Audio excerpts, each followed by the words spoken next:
নমস্কাৰ। হ্যাঁ, খুলুমবাই। তো আজি ভেৰগাঁও জিলা হিসাবে 5টা সমষ্টি লৈ পেলাই যেটো আশীৰ্বাদ যাত্ৰা, আশীৰ্বাদ ৰেলী, ইয়াত উপস্থিত আমাৰ বিপেএফ দলৰে central committee, district committee, block committee আৰু প্ৰাইমাৰী কমিটিৰ আমাৰ নেতা কৰ্মীসকল আৰু 5টা সমষ্টিৰ পৰা আহি উপস্থিত হোৱা আমাৰ বিপেএফ প্ৰেমী ৰাইজ। প্ৰথমতে মই ঈশ্বৰৰ ওচৰত বা ভগৱানৰ ওচৰত বা আল্লাহৰ ওচৰত আমাৰ যেটো আশীৰ্বাদ যাত্ৰা, এইটো যাতে আমি সফল কৰিব পাৰে ৰাইজৰ মাজত যাই পেলাই, এইটোকে কামনা কৰি মই প্ৰথমে প্ৰাৰ্থনা কৰিছো। নমস্কাৰ। দেই, তো আমি কথা এটাই, আমি সকলো ধৰ্মক সমানে সন্মান কৰি আহিছো। সেইকাৰণে মই আমাৰ খ্ৰীষ্টানসকলে ঈশ্বৰ কয়, আমাৰ হিন্দু হিচাপে ভগৱান, মুছলিম হিচাপে আল্লাহ, হয় না নহয়? সেইকাৰণে আমি বিপেএফ দলে, আমাৰ বিপেএফ দলে সকলো জাতি জনগোষ্ঠীক লৈ পেলাই, সকলো ধৰ্মীয় লোকসকলক লৈ পেলাইহে বিপেএফ দল গঠন কৰিছে। সেইকাৰণে আমি বিপেএফ দল হিচাপে সকলো জাতিকে সমানে সন্মান কৰি আহিছো, সকলো ধৰ্মকে সমানে সন্মান কৰি আহিছো। কৰিছিনা নাই? মই কেতিয়াবা গীৰ্জাত যোৱাটো মোক দেখিছিনা নাই? গীৰ্জাত যোৱাটো দেখা নাই? কেতিয়াবা এই মছজিদত যোৱাটো দেখিছিনা নাই? মন্দিৰত যোৱাটো দেখিছিনা নাই? বিপেএফ দলৰ নেতা হিসাবে আমি সব মানে জাতিকে সমানে, ধর্মকে সমানে সম্মান দিব লাগিব। আমাক লাগে, সবকে লাগে, হয় না নহয়? না নালাগে?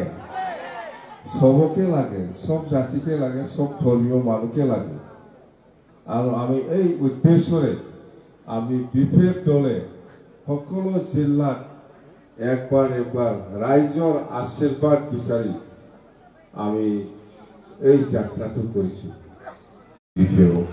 আৰু আমি যেটো লৈ পেলাই আশীৰ্বাদ যাত্ৰা, আশীৰ্বাদ বিচাৰি পেলাই ৰেলী কৰিছে, নিশ্চয় ভগৱানে আল্লাহ ঈশ্বৰে আমাক নিশ্চয় কি কৰিব? সহায় কৰিব। আৰু বেছি দিন নাই, এই ৰিজাল্টটো আমি পাবলৈ গৈ আছে। ইউপিপিএল চৰকাৰ বেছি দিন নাই, আৰু কিমান বাৰ আৰু ঠগাব, ঠগাই 5 বছৰ ঠগাই পেলাই শেষ। এই বেছি দিন নাই, ইলেকশন নটিচ ওলাব। বেছি দিন নাই, 20 তাৰিখৰ পৰা 25 তাৰিখৰ ভিতৰত ইলেকশনৰ কিবাটো ওলাব বুলি আমাৰ এটা সন্দেহ মানি আমি আশাবাদী। যেহেতু চলিত মাহৰ, এই আগষ্ট মাহৰ লাষ্ট ফালে ইলেকশনৰ নোটিফিকেশনটো ওলাব বুলি আমাৰ CM ডাঙৰীয়াই কৈ আছে, প্ৰচাৰ চলাই আছে। তেতিয়াহ'লে 20ৰ পৰা 25ৰ মাজত হ'ব, বেছি দিন নাই। না, এতিয়া অফিচাৰসকলে প্ৰমোদবোৰক কিবা কৰি চহী নকৰে। এতিয়া আপোনাৰ জীৱনে নাই, আয়ু শেষ, তাৰ আয়ু শেষ, বেছি দিন নাই।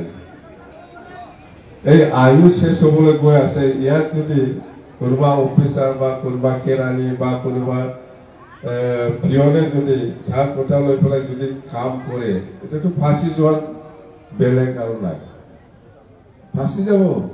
মই কৈ আছো, কোনো অফিচাৰ বা কোনো চকীদাৰ বা কোনোবা কেৰাণী হওক, প্ৰমোদ বৰৰ কথা লৈ পেলাই যাতে অৰ্ডাৰ নিদিলে এতিয়া চব ফাঁচি যাব, হয় না নহয়?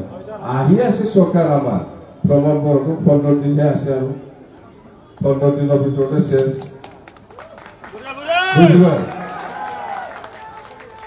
15 দিন, আজি 10 তাৰিখ না, 10 হলে 25 যদি হয় 15 দিন আছে।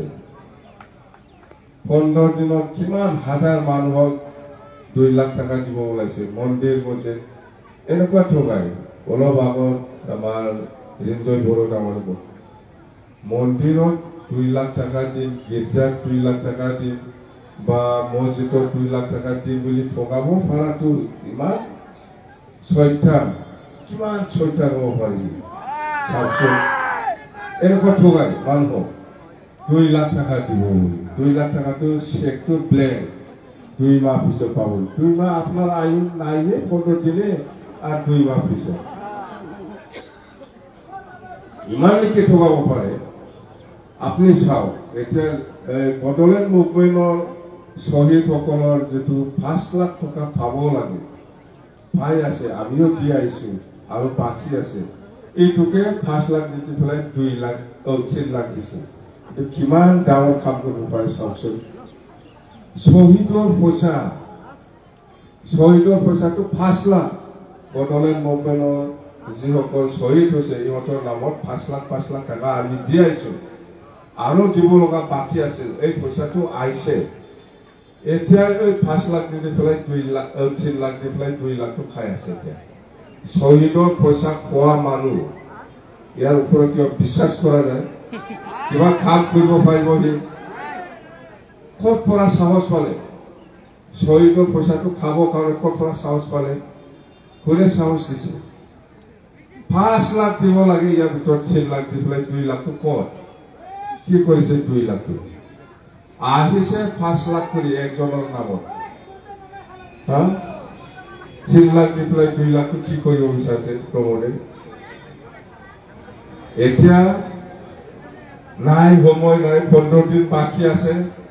এতিয়া হাল্লা কৰি আছে BPM UPPL একমত হ'ব লাগে বুলি না, সময়ে নাই। আমাৰ BPM দলে 22 জন অলৰেডি ডিক্লেয়াৰ, সেইদিনা 4 জন 4 তাৰিখত আমি 3 তাৰিখ না 4 তাৰিখ 4 তাৰিখত আমি BPM দলৰ পৰা 22 জন কেণ্ডিডেট আৰামছে চিলেকশ্যন কৰিবলৈ ডিক্লেয়াৰ দিলে। ইহঁতে এতিয়াও হাল্লা কৰি আছে BPM UPPL জমা হ'ব লাগিব, একমত হ'ব লাগিব। কি কথা হ'ল এইটো? কি কথা হ'ল? দৰকাৰ নাই ভাই, আমাৰ উইনাৰ হৈ গ'ল 22 জন অলৰেডি এবছলুট মেজৰিটি হৈ গ'ল। এতিয়া আমাৰ হাল্লা কৰি আছে। যেতিয়া BPM বিপদত আছিল তেতিয়া নালাগে আমাৰ, এতিয়া বিপদত পৰিছে UPPL, চৰকাৰটো নবনাব, এতিয়া বোলে BPM UPPL জমা হ'ব লাগে। এইবিলাকটো কি হ'ল? 5 বছৰ আমাক অত্যাচাৰ কৰিছে। 5 বছৰটো আমি পাহৰি যোৱা নাই। 5 বছৰৰ আমাৰ ওপৰত যি অত্যাচাৰ কৰিছে কোনো BPM কৰ্মীসকলে আজিৰ দিনত পাহৰি নাযায়। পাহৰিব যেনেকুৱা অত্যাচাৰ কৰিছে BPM দলৰ কৰ্মীসকলৰ ওপৰত এই প্ৰমোদ বৰাই, এইটো কোনোবাই ক্ষমা কৰিব? কোনোবা পাহৰি যায়? জিন্দগী পাহৰি নাযায়। কোনো বাজাৰ খাব নোৱাৰা নিচিনা কৰিছে, ঘৰৰ পৰা ওলাব নোৱাৰা নিচিনা অত্যাচাৰ কৰিছে, বোমা ফুটাইছে, মাৰিছে, দম দিছে। এইবিলাক এই আমাৰ BPM দলৰ কৰ্মীসকলে পাহৰি যাব নেকি? ঘৰৰ বোমা ফুটাই দিছে, এইবিলাক পাহৰি যায় আমাৰ BPM দলৰ কৰ্মীসকলে? গাঁও কিবা গাঁও খেলে ন, ঘৰে ঘৰে বোমা ফুটাই দিছিল না নাই আমাৰ ঘৰত? এইবিলাক আমি পাহৰি যায়। আজি এতিয়া আকৌ BPMক লগা হৈছে। এতিয়া আমাক কিয় লাগে? আমাক কিয় লাগে আপোনালোকক? BPMক লাগে বুলি আমি ইয়াত নাই। বাবু নমস্কাৰ, নমস্কাৰ। আমাৰ BPM দলৰ ওপৰত যেনেকুৱা কৰ্মীৰ ওপৰত যেনেকুৱা অত্যাচাৰ কৰিছে এইটো আমি কেতিয়াও পাহৰি নাযাওঁ। যি ষ্টাইলত অত্যাচাৰ কৰিছে এইটো পাহৰি যাব? যে ধৰক বেছি নকওঁ, কথাই একটাই, মাহৰ মানে পূজাৰ আগত দুৰ্গা পূজাৰ আগতে BPM চৰকাৰটো 100% বনাবলৈ গৈ আছে। ভুল নকৰিব। আমি যিখিনি কথা প্ৰচাৰ কৰিছে, যেনিবা গৰীব দুখীয়াসকলৰ কাৰণে আমি IDS পইচা দিম বুলি কৈছে, ইয়াৰ নামত বছৰত 50 কোটি দিম বুলি কৈছে, এইটো আমি পাহৰি নাযায়, দিব। যেটো প্ৰচাৰ কৰিছে আমি এইটো দিব যেনেকৈ কৈছে এনেকৈ কাম কৰি আৰু মহিলা সকলৰ আত্মসহায়ক গোট সকলৰ কাৰণে বছৰত 40 কোটি টকা ব্যৱহাৰ কৰিম বুলি কৈছে এইটোও আমি কৰিম আৰু ইয়াৰ পিছত যেনেবা এই ডিসেবল পাৰ্সন মানে এই হ্যান্ডিক্যাপ সকলৰ কাৰণে আৰু সিনিয়ৰ সিটিজেন সকলৰ কাৰণে 10 কোটি টাকা আমি ব্যৱহাৰ কৰিম বুলি কৈছে এইটোও আমি কৰিম আৰু আমাৰ এই 100 crore বুলি কোৱাটো 100 কোটি বুলি কোৱাটো ইয়াত সব স্পৰ্শ থাকিব কালচাৰো থাকিব ইয়ত সকলৰ কাৰণে এইটো ব্যৱহাৰ কৰা হ'ব 100 কোটি টকাটো যদি আমি সাকসেস কৰিব পাৰে 100 কোটি বেছি 100 crore বেছি আমি ব্যৱহাৰ কৰিম গতিকে আমি সাকসেস হ'ব লাগে কথা সেইটো গতিকে আমি যেনেকৈ কথা দিছে এই কামটো আমি 100% আমি কাম কৰি বেছি দিন নাই মাত্ৰ সেপ্টেম্বৰ বুলি ক'লে আজি 10 আগষ্ট 2 মাহ পিছত যেতিয়ালৈকে ফাৰ্ষ্ট কাউন্সিল মিটিং বহিব এই সময়তে এইবিলাক মই যিটো কৈছে আজি আপোনালোকৰ ওচৰত এইটো কাউন্সিলত কেবিনেট ডিসিশন লৈ পেলাই আমি কাম কৰিম চাই থাকোঁ যেনেকৈ কৈছে প্ৰাইমাৰী লিডাৰ হওক চেণ্ট্ৰেলৰ লিডাৰ হওক যেনেকৈ গাঁৱে গাঁৱে যাই পেলাই বা মিটিং কৰি পেলাই যেনেকৈ প্ৰচাৰ কৰি আছে বিপেড দলে চৰকাৰ অহাৰ পিছত এইটো কৰিম এই কামটো আমি 100% কৰি দেখুৱাই দিম আমি যিটো কৰিব পাৰে এইটোকে আমি প্ৰচাৰ কৰিছোঁ যি কামটো আমি কৰিব পাৰে এই কথাটোৱে আমাৰ কৰ্মীসকলে আমাৰ বিপেড দলৰ কৰ্মীসকলে নেতাসকলে প্ৰচাৰ কৰিছে ইয়াৰ পিছত আমি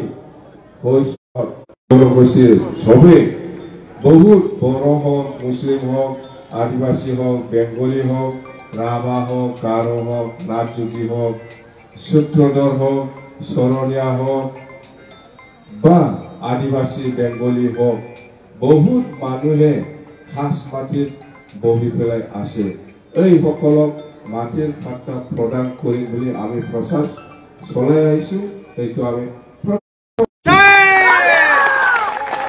সবৰ লগতে এই খাচী সবৰ লগতে এই সমস্যাটো আছে বড়ো লগতো আছে খাস মাটিত বহা কোনোবা মুছলিমো আছে কোনোবা গাৰো নামও আছে কোনোবা ৰাজবংশীও আছে কোনোবা বেংগলীও আছে কোনোবা মানে মুছলিমো আছে অর্থাৎ সব জাতিয়ে কম বেশি পরিমাণে আমার সরকারি মাটি খাস মাটি বহি পেলাই আছে এই সকলক আমি 100% মাটিৰ পাট্টা প্ৰদান কৰিম কোনো চিন্তা কৰিব নালাগে যিটো কৰিব এইটোকে প্ৰচাৰ কৰিছোঁ আমি বাকী সেইখিনি কথা বেছি দিন নাই আপোনালোকে ইমান কষ্ট কৰি পেলাই আজি আমাৰ এই ৰেলীত আহিছে আমাক সহায় কৰিছে আমাক আশীৰ্বাদ দিব আহিছে ইয়াৰ কাৰণে মই আপোনালোকক সকলোকে ধন্যবাদ যাচিছোঁ আকৌ লগ পাম চৰকাৰ আহিব 100% আৰু আমাৰটো হেলিকপ্টাৰটো যিটো আলোচনা কৰিছে বাকী এইটো ফাইনাল হৈ গ'ল বাকী হেলিকপ্টাৰ দি আহিব একবাৰ ড্ৰাইভাৰ লগত আলোচনা হৈ গ'ল খালি তেল ভৰাব লাগে এইটো ফাইনাল হৈ গ'ল আহিব থেংক ইউ ভেৰি মাছ